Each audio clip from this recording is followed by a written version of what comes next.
Well, guys, it seems Piers Morgan appeared on Tucker Carlson's podcast recently that usually I wouldn't care about, but this clown talking about what he took part in almost 5 years ago now is doing the rounds online, and seeing him rightly getting shat on for it is too good to miss. Plus, let's not forget, this is not the first time he's tried to row back what went on back then, as I've covered before, and shat on at the time, so let's go again, shall we? Now, where I was completely wrong was, you mentioned COVID. And it was interesting. It really changed my thinking about these things. In COVID, I got overly emotionally engaged. But I got led down a line which I wished I hadn't been led down. I'll give an example.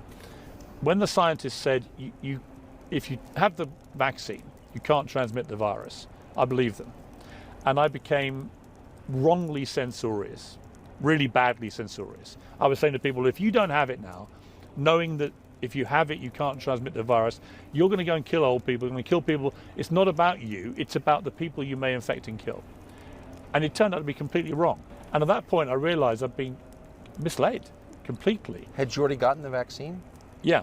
But the interesting point about both of them was that we were both kind of traduced by institutions into taking a position about something which turned out to be wrong. Oh, yeah. And it really has made me, I just think coming out of the pandemic in particular, I've just now, next time round, with any of these things, yes, I'm going to be a lot more skeptical, as a journalist should be. Yes. So I'm pretty ashamed of not being that to start with. Oh yes, Piers Morgan now admits he was completely wrong about believing what he claims he was told and becoming a jab-pushing, lockdown-loving prick, who, let's not forget, vilified anyone asking questions about the bullshit being fed to him literally from start to finish. This he blames on institutions towards the end, but I'm sorry, I ain't fucking buying that. yeah, for me, blaming others for the actions of yourself is akin to the defence of some Germans in the 1940s, ain't it? Yeah, you know, the good old I was just following orders line that didn't stop many of them being called criminals or swinging for it, did it? Because institutions or not, there ain't no fucker on this planet that would force me to tell other people what they should or shouldn't put in their bodies.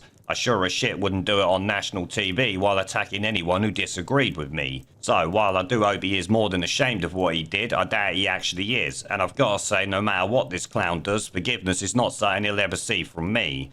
This is true for every scumbag in any position of power or influence that push literally any of this tripe on people, and I mean any of them across the world. Like Jimmy Savile, their crimes are unforgivable in my book. In fact, forgiveness is between him and God, as they say. We can only await their meeting.